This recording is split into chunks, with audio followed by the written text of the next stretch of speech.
حضرت حسن بصری رحمۃ اللہ علیہ فرماتے ہیں کہ ملک الموت ہر گھر میں 3 مرتبہ روزانہ چکر لگا کر دیکھتے ہیں کہ کس کا رزق پورا ہو گیا اور کس کی عمر پوری ہو گئی۔ جس کا رزق پورا ہو جاتا ہے اس کی روح قبض کر لیتے ہیں، اور جب اس کے گھر والے اس کی موت پر روتے ہیں تو ملک الموت دروازے کی چوکھٹ پر کھڑے ہو کر کہتے ہیں،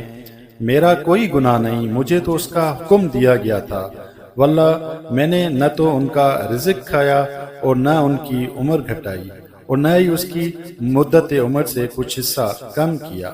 میں تمہارے گھروں میں بار بار آتا رہوں گا یہاں تک کہ تم میں سے کسی کو بھی باقی نہیں چھوڑوں گا۔